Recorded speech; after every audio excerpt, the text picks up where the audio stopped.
Good morning. We're excited to be here at Ocala Regional Medical Center, and I want to thank Chad Christensen, the CEO of Ocala Health, for hosting us. I also want to recognize Florida Surgeon General Dr. Joseph Ladapo for being here with us. And I know we have some legislators. We have Senators Baxley and Perry, Representative Joe Harding.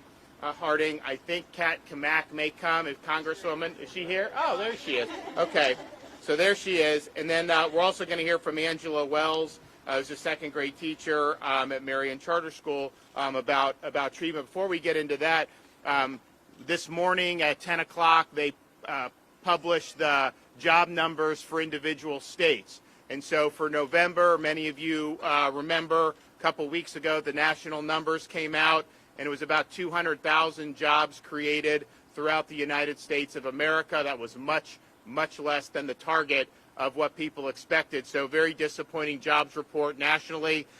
200,000 jobs created nationwide. The state-by-state numbers came out, and Florida's reporting creating on its own 51,100 jobs out of that 200,000. So.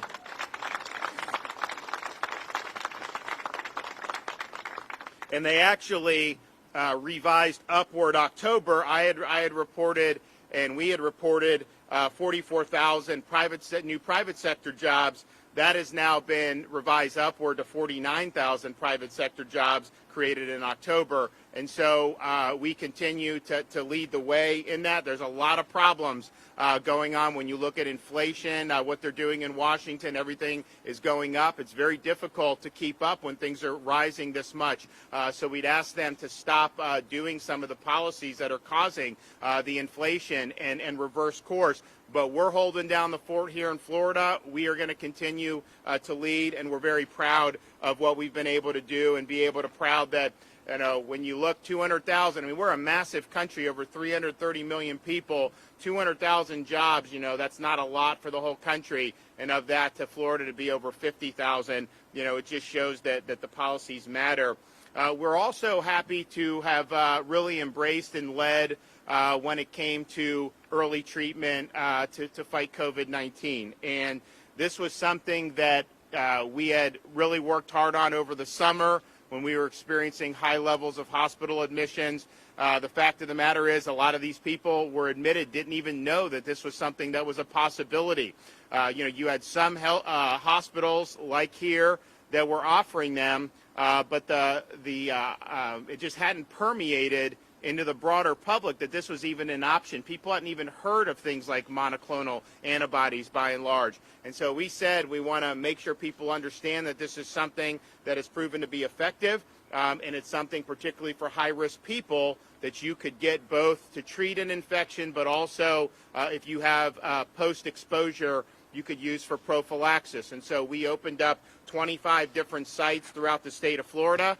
And what we did with that was that made it more available in the sense of it was easier for people to get it. So you had the healthcare system was doing it anyways, and then we were doing the monoclonal sites in addition to that. So if our 25 sites were doing 4,500 people, that was in addition to whatever the healthcare system was producing. And so that gave a lot of people access. But one of the things we did in addition to doing that was we had our Surgeon General, Scott Rivkees at the time, he did a standing order for people to be eligible for this, that basically tracked the emergency use authorization. And that was important because when you're dealing with something like a monoclonal antibody for COVID, whether it's the Regeneron, whether it's the Sotrovimab, which we also used in Florida, you got to do it earlier in the process. And so somebody gets infected, they develop symptoms, they test positive, then they go get this. And it's got a really good track record. If you wait and then you end up getting in the intensive care unit, at that point, the monoclonal is not likely to be very effective. And so what we were able to do by doing that was basically give people a beeline to be able to get it early enough to make a difference. And I think what you're seeing in some of the places, you know, because you have big waves going on in the northern United States, and I think what you're seeing is not as many people know about the fact that there's these treatments available, but when they try to get it, they got to go through all these bureaucratic hoops. So, okay, you got to go see your primary care, then a referral, all this stuff. And that takes time. And if it gets you outside the window of when it's going to be effective, then what good is it doing at that point? So by cutting that out, we were able to obviously get it to a lot of people, but I think get it to them in time so that it actually made a difference. And I think you've seen certainly the results when people are getting it, far, far less likely to eventually be admitted into the hospital. And so we had a little tut-to-tut with the Biden administration when they cut the allocation for Florida over the summer. It was having a lot of success. They cut it, and so then we were in a situation where we were going to potentially be shorthanded. So we went out and did a deal with GlaxoSmithKline to bring sotrovimab to Florida, and it's a similar to Regeneron monoclonal antibody. It's IV. It was not at that time approved for subcutaneous injections. And so we were able to do sotrovimab for the people that still needed monoclonals if we didn't have enough of the Regeneron. And so that is now something that the federal government's done an exclusive deal. After we did our deal, they went ahead and did kind of an exclusive. So they're providing some sotrovimab through the normal channels. And, we've had, for the last couple months, we've had one of the lower infection rates in the country. So we're still doing the monoclonal, but the demand's been a lot low. Well, now you see, you have big surge in the north.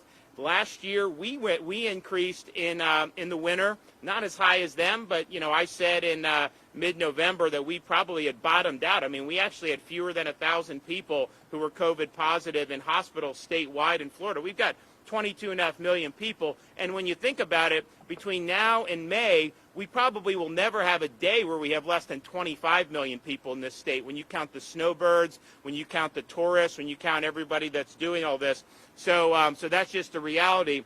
So we are committed to doing the monoclonals. To the extent demand goes up and you need to do more, we will work to make sure that those sites are available. But we've also seen that you've seen some improvements and some new innovations come onto the market. So most recently, December 8th, the FDA issued an emergency use authorization for a new product called Evusheld, and it's AstraZeneca's new monoclonal antibody product for pre-exposure prevention of COVID-19 for eligible populations 12 and older. It's different than the Regeneron or the sotrovimab. This is a long-lasting, long-acting monoclonal therapy, and in the clinical trials, it reduced the risk of developing COVID in the first instance by 77%. Now, look, clinical trials are what they are. I mean, I think if you look back at the monoclonal clinical trials, I think they performed in line or even better than the clinical trials in the real world. But you look at like Pfizer and their initial results saying 95% protection against infection, I don't think anyone can look at what's happened over the last 6 to 8 months and say that it's 95%. That's why they're saying 3 and 4 boosters. So the immunity clearly wanes, and it wanes very quickly. And so those clinical results, they are what they are. The monoclonal results have been very, very good, and in the real world and in the clinical trial. So our hope is that this performs in line with that. Now, this is not the same as what we've been doing with monoclonal, where you get infected and then you go in and do the monoclonal site, or you've been exposed and you're high risk to a potential infection and you can go in and use it for post-exposure prophylaxis. This is for people who have not been exposed to COVID and who have not been infected by COVID. And so it's something that you're trying to provide some antibody protection for about a 6-month period of time. So the people that are specifically authorized to do the Evusheld are individuals who are immunocompromised and may not have adequate immune response to vaccination. And you see that with certain cancer patients, transplant recipients.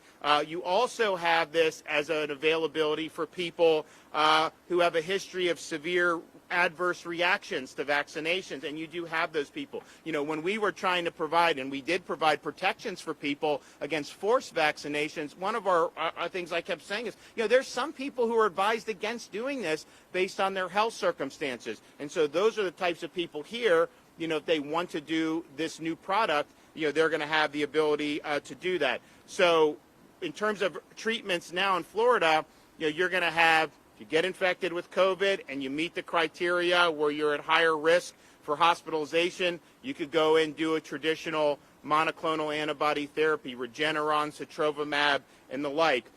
If you've been exposed and you fall into that category, you can do those same monoclonals. But if you're somebody in those other high-risk categories where you do it not having any exposure to COVID, not being infected, doing it to provide some long-lasting protection, this is now filling that particular niche. And so, because you think about it, if you're somebody that is a transplant patient and, the vaccine isn't recommended for you, then to wait till you get infected and treat it, the treatment has been good, but you could do this before you're ever exposed, and potentially it will mediate any infection that you get. So, and it is not authorized for post-exposure prevention. So I just want to make people clear about that. It's really a preventative for folks who fall into those categories. And it's not vaccinated or not. I mean, there are a lot of people who fall into those immunocompromised who did get vaccinated, but their bodies just didn't.